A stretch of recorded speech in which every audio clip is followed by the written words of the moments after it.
మనం భోగోలు మండలం కొండపెట్టగుంటలో అయితే ఉన్నామండి. ఈ రోజు మనం చూసుకున్నట్లయితే తెప్పోత్సవం అయితే ఎంతో అంగరంగ వైభవపేతంగా అయితే జరుగుతోంది. ఈ కార్యక్రమంలో అయితే కావలి ఎమ్మెల్యే దగ్గుమాటి వెంకటకృష్ణారెడ్డి గారు అయితే పాల్గొంటూ ఉన్నారు. సో సార్ అయితే ప్రజెంట్ మనతోనే ఉన్నారు. ఈ కార్యక్రమానికి సంబంధించి ఈ బ్రహ్మోత్సవాలకు సంబంధించి మరిన్ని విషయాలు అయితే సార్ నోటితోనే మనం విని తెలుసుకుందాం అనమాట. సార్ నమస్తే సార్. ఫిబ్రవరి 26వ తేదీ నుంచి మార్చి 8వ తేదీ వరకు కూడా ఎంతో అంగరంగ వైభవపేతంగా అయితే బ్రహ్మోత్సవాలు అనేవి జరుగుతూ ఉన్నాయి. ఈ మధ్యలో ఎన్నోసార్లు కూడా మేము ప్రజలను కనుక్కోవడం జరిగింది. డెవలప్మెంట్ మీద కానివ్వండి, వాళ్ళ అభిప్రాయాలు కానివ్వండి, ఎంతో మందిని అయితే మేము కనుక్కోవడం జరిగింది. వాళ్ళందరూ కూడా డెవలప్మెంట్ ఈ సంవత్సరం చాలా బాగుంది, అన్ని కూడా మాకు సౌకర్యాలు అందుతున్నాయి అయితే చెప్తూ ఉన్నారు. దీని మీద మీ అభిప్రాయం ఏంటి? నమో వెంకటేశాయ నమః. కలియుగ దైవం వెంకటేశ్వర స్వామి మాకు ఇచ్చినటువంటి అదృష్టం, మా కావలి ప్రజల యొక్క అదృష్టం ఈ బెల్లవకోట క్షేత్రం.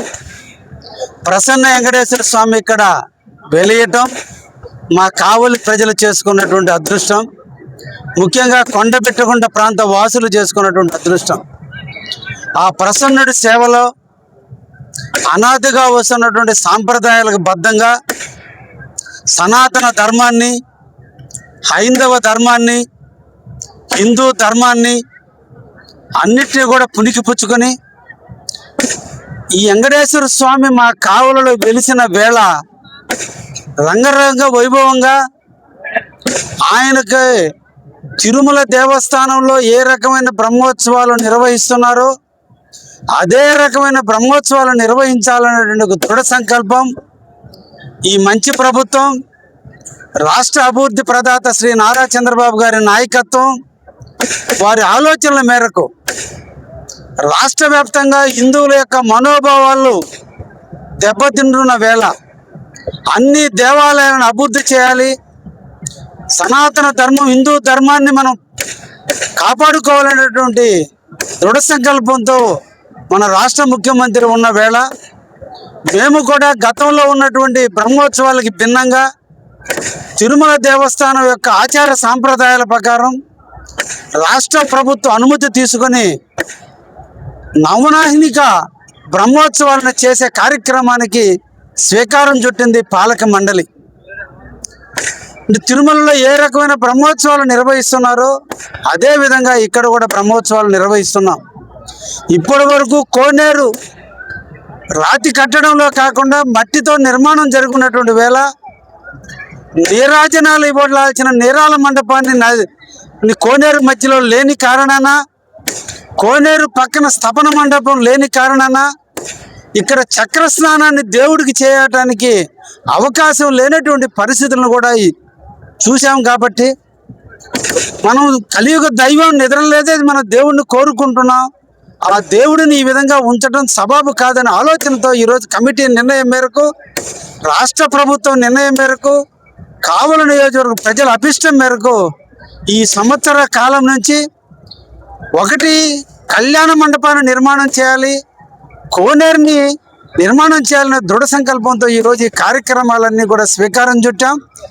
ఎంతోమంది దాతలు, అందరికీ ధన్యవాదాలు, అందరికీ మహానుభావులు వాళ్ళ యొక్క కైంకర్యంతో ఒకవైపున ఎండోమెంట్ డిపార్ట్మెంటు, ఇంకోవైపున కోనేరుని వేమిరెడ్డి గారి దంపతులు, అదేవిధంగా బొచ్చు కృష్ణ కుమార్ గారి దంపతులు కళ్యాణ మండపాన్ని, ఇలా ఎంతోమంది దాతలు ముందుకు వచ్చిన వేళ ఈరోజు కోనేరును ప్రారంభించాం. అదేవిధంగా కళ్యాణ మండపాన్ని ప్రారంభించడం జరిగింది. అయితే దేవునికి కానీ మనిషికి కానీ దేనికైనా కూడా వాస్తు సిద్ధాంతం అనేది ఒకటి ఉంటుంది. ఒకటి జాతకం, రెండు వాస్తు.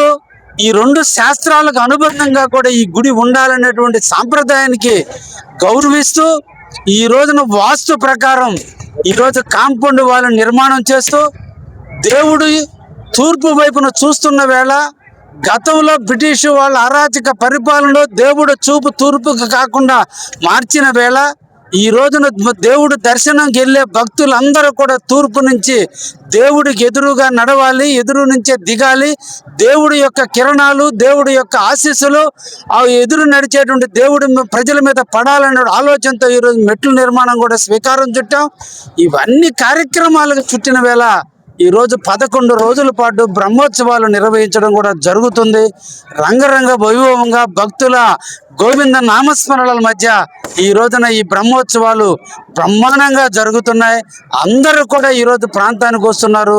ఈరోజు కడప నుంచి, కర్నూలు నుంచి, మెడ్రాస్ నుంచి కూడా వచ్చి ఈరోజు ప్రసన్న వెంకటేశ్వర స్వామి ఆశీస్సులు తీసుకోవడం నిజంగా చాలా అదృష్టమైనటువంటి పరిణామంగా భావిస్తున్నాం. ఇంకా కూడా 2027 బ్రహ్మోత్సవాలు, అదేవిధంగా 28 నాటికి ఈ యొక్క తిరుమల దేవస్థానానికి అనుగుణంగా ఈ ప్రసన్న వెంకటేశ్వర స్వామి దేవాలయాన్ని కూడా అభివృద్ధి చేయటం జరుగుతుందని, దాతల సహాయ సహకారాలు, ఆ ప్రసన్న వెంకటేశ్వర స్వామి ఆశీస్సులతో ఇవన్నీ కూడా నిర్వహించడం జరుగుతుందని కూడా తెలియజేస్తూ ఉన్నా. సార్, మామూలుగా అయితే బ్రహ్మోత్సవాల్లో 4వ తేదీ జరగాల్సిన తెప్పోత్సవం అనేది అనివార్య కారణాల వల్ల అయితే అపశృతి అనేది జరగడం జరిగింది. కానీ ఈ రోజున 7వ తేదీ జరిగేటటువంటి తెప్పోత్సవంలో ఊహించని విధంగా అయితే భక్తులందరూ ఎంతో మంది కూడా రావడం జరిగింది. దీన్ని బట్టి మీ ఆనందాన్ని ఏ విధంగా వ్యక్తపరచగలరు? అంటే ఆ రోజు అందరితో పాటు కూడా మీరు కన్నీళ్లు పెట్టుకున్న పరిస్థితి అనేది నెలకొనింది ఆ రోజు. సో ఈ రోజున మీకు ఏ విధంగా అనిపిస్తుంది? 4వ తేదీ జరగాల్సినటువంటి తెప్ప మహోత్సవం భక్తులు ఎక్స్పెక్ట్ చేసిన దానికంటే ఎక్కువ వచ్చినటువంటి పరిస్థితులు. ఈ పరిస్థితుల దృష్ట్యా ప్రజలు కంట్రోల్ కానటువంటి పరిస్థితుల్లో ఇంకా కోనేరుకు సంబంధించినటువంటి కార్యక్రమాలన్నీ ఉన్నాయి. ఈ సంవత్సరం సింపుల్గా నడపదామని ఉభయదాతలు, కమిటీ అందరూ అనుకున్నారు. అయితే భక్తులు విపరీతంగా వచ్చినందువల్ల ఆ భక్తుల యొక్క తోపులాట, భక్తులు వచ్చి తెప్ప మీద పడ్డ పరిణామాల్లో తెప్పల్లోకి నీళ్లు రావటం, కాబట్టి ఇది జరిగేదానికి ఇబ్బందిగా ఉంది. ఇంకొక రోజు జరపదామనే ఉద్దేశంతో దాన్ని ఆ రోజు పోస్ట్ పోన్ చేసి ఆ కార్యక్రమాన్ని ఈ రోజున నిర్వహించడానికి తలపెట్టడం జరిగింది పాలక మండలి. ఆ రోజు సింపుల్గా ఇంకా కూడా దీనికి స్థాపన మండపాన్ని పూజలు చేయాల్సినటువంటి పరిస్థితి ఉన్నా ముందుగానే తెప్పోత్సవం జరపాల్సిన పరిస్థితి వచ్చినందువల్ల సింపుల్గా జరపదాం అనుకున్నప్పుడు భక్తులు ఎక్కువ మంది దాని మీద వచ్చినప్పుడు పరిస్థితులను అర్థం చేసుకొని దాన్ని మేమే దాన్ని పోస్ట్ పోన్ చేయటం జరిగింది. అయితే దీన్ని కూడా దైవత్వాన్ని కూడా రకరకాల విమర్శలు రావటం కామన్గా ఉంటుంది. కాబట్టి ఇక్కడ దైవం ఎప్పుడు ఏమి చేపించాలో, ఎప్పుడు ఎలా చేపించుకోవాలో ఆ ప్రసన్న వెంకటేశ్వర స్వామికి తెలుసు. ఇక్కడ అందరి అభిప్రాయాల మేరకే ఆ చిన్న తెప్పలో దేవుడిని ఊరేగింపించటం, భక్తులందరూ కూడా దాంట్లో పాల్గొనాలని ఉపలాట పడుతున్నప్పుడు దాన్ని పోస్ట్ పోన్ చేసాము తప్ప దయించి భక్తులుగా ఉన్నటువంటి వాళ్ళు చెప్పుడు మాటలు నమ్మొద్దని. ఈ రాష్ట్రంలో అరాచక పాలన గత 5 సంవత్సరాలు చూసాం. లడ్డులో కల్తీ, రథాలు కాలిపోయిన దాంట్లో కల్తీలు, రాష్ట్రంలో ప్రసాదాలు కల్తీలు.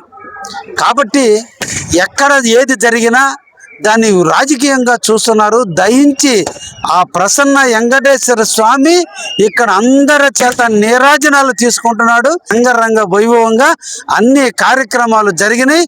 మొట్టమొదట ప్రసన్న వెంకటేశ్వర స్వామి బిల్వకుట్ర క్షేత్రంలో కళ్యాణాన్ని ప్రజల ముంగిటికి వచ్చి కింద కొండ దిగి దేవుడు వచ్చి కుటుంబ సమేతంగా శ్రీదేవి భూదేవులను కిందకి తీసుకొచ్చి ప్రజలందరికీ దర్శనమిస్తూ కళ్యాణం చేసుకున్నటువంటి సంఘటనని మనం నిన్నటి రోజున మన బిల్వకుట్ర క్షేత్రంలో చూడటం జరిగింది.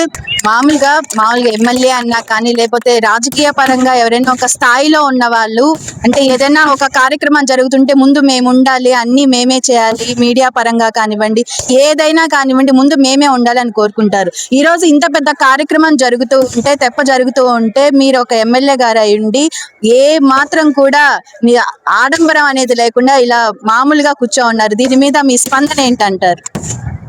మొదట నేను కావలి ప్రజలకి సేవకుడిని. నేను ఎమ్మెల్యేగా పోటీ చేసేటప్పుడే కావలిని కాపు కాస్తా, కావలికి సేవ చేస్తానని ఒక దృఢ సంకల్పం. నా కావలి ప్రజల ఆకాంక్షల మేరకు ప్రసన్న వెంకటేశ్వర స్వామి వీళ్ళందరికీ ప్రసన్నుడయ్యే విధంగా తీర్చిదిద్దాల్సిన బాధ్యత నాది. కాబట్టి దేవుడి దగ్గర నేను కింకరునే కానీ, నేను సేవకుడినే కానీ, నేను అధికారిని కాదు, నేను వేరే రకమైన పదవులు కాదు. దేవుడి దగ్గర మనందరం మోకరిల్లి ఆయన ఆశీస్సులతో మనం జీవిస్తున్న వేళ ఆయన ప్రాంగణంలో, ఆయన ఇంటిలో నా అంగు ఆర్భాటాలు కాదు, ఆయనకి సేవకుడిగా సేవ చేయటమే నాకు చాలా ప్రీతి పాత్రం కాబట్టి ఈ ఒక్క రోజే కాదు, ఏ ఒక్క రోజైనా ప్రసన్న వెంకటేశ్వర స్వామి గుడికి వస్తే నేను ఒక సేవకుడిగా, ఒక భక్తుడిగా, ఒక కింకరుడిగా వస్తానే తప్ప నా ప్రోటోకాల్, నా రాజకీయ ఆర్భాటాలకు సంబంధం లేకుండా రావటం నా ఆనవాయితీ. అదే సాంప్రదాయాన్ని ఇప్పటికీ కొనసాగిస్తున్నా, ఎప్పటికీ కొనసాగిస్తా. ఆ ప్రసన్న వెంకటేశ్వర స్వామి యొక్క ఆశీస్సులు మా కావలి నియోజక ప్రజానికానికి మెండుగా ఉండటం కొరకు వాళ్ళందరి ప్రతినిధిగా, సేవకుడిగా నేను సేవ చేసుకునే భాగ్యాన్ని నా ప్రజలు ఇచ్చాడు, ఆ దేవుడు ఇచ్చాడు. కాబట్టి ఈరోజు ఈ సేవలన్నీ కూడా చేయిస్తూ జరుగుతుంది. ఇలా చెప్పడం మీకు మాత్రమే చెల్లుతుందేమో సార్. సో చూస్తున్నారు కదండి, ఈ విధంగా అయితే స్వామివారి బ్రహ్మోత్సవాలు అయితే ఎంతో అంగరంగ వైభవపేతంగా అయితే జరుగుతూ ఉన్నాయి. సో రేపటితో అయితే బ్రహ్మోత్సవాలు అయితే ముగియనున్నాయన్నమాట. వచ్చే సంవత్సరం, ఆ పైన వచ్చే సంవత్సరం ఇంకా కూడా ఎన్నో ఎన్నో ఎన్నో అభివృద్ధి కార్యక్రమాలు అనేది జరుగుతూ ఉన్నాయి. అదేవిధంగా ఎంతో మంది భక్తులు రోజు రోజుకి పెరుగుతూ ఉన్నారు. సో అభివృద్ధి అనేది మనం అసలు చెప్పనవసరం లేదని మాత్రం సార్ అసలు ఎంత బాగా ఎక్స్ప్లెయిన్ చేశారు అంటే చిన్న పిల్లలకి కూడా అర్థమైపోతుంది అసలు ఇక్కడ ఏం జరుగుతుంది అన్న విషయాలన్నీ కూడా. కెమెరా పర్సన్ హరీష్ తోటి కామాక్షి, కొండబిట్ట దగ్గర నుంచి.